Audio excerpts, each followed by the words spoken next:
T20 world cup గెలవడంతో ఇదే మంచి సమయమని భావించిన టీమిండియా స్టార్ క్రికెటర్లు విరాట్ కోహ్లీ, రోహిత్ శర్మ టీ20 ఫార్మాట్కు వీడ్కోలు పలికారు. కోహ్లీ యంగ్ క్రికెటర్లకు అవకాశం ఇవ్వాలన్న ఉద్దేశంతో రిటైర్మెంట్ ప్రకటించగా ఇంతకంటే మంచి సమయం రాదని భావించి గుడ్ బై చెప్పానని రోహిత్ పేర్కొన్నాడు. తాజాగా వరల్డ్ కప్ ఫైనల్లో ఓడిపోవడంతో దక్షిణాఫ్రికాకు చెందిన ఓ స్టార్ క్రికెటర్ రిటైర్మెంట్ ప్రకటించినట్లు వార్తలు వస్తున్నాయి. టీ20 ప్రపంచ కప్ ఫైనల్లో 7 రన్స్ తేడాతో టీమిండియా చేతిలో ఓడిపోయింది దక్షిణాఫ్రికా. ఇక ఈ ఓటమి బాధను జీర్ణించుకోలేని ఆ జట్టు స్టార్ ప్లేయర్ డేవిడ్ మిల్లర్ టీ20లకు రిటైర్మెంట్ ప్రకటించినట్లు న్యూస్ వైరల్గా మారింది.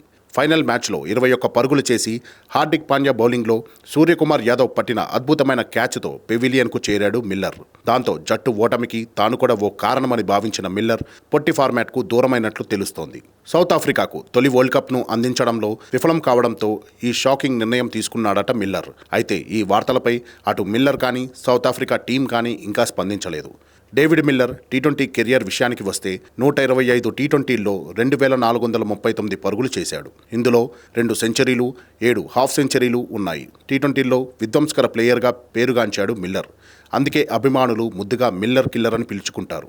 కాగా ఈ వరల్డ్ కప్లోనే చాలామంది దిగ్గజ ప్లేయర్లు టీ20లకు వీడ్కోలు పలికారు. ట్రెంట్ బౌల్ట్, విరాట్ కోహ్లీ, రోహిత్ శర్మ, రవీంద్ర జడేజా, తాజాగా డేవిడ్ మిల్లర్ వచ్చి చేరాడు.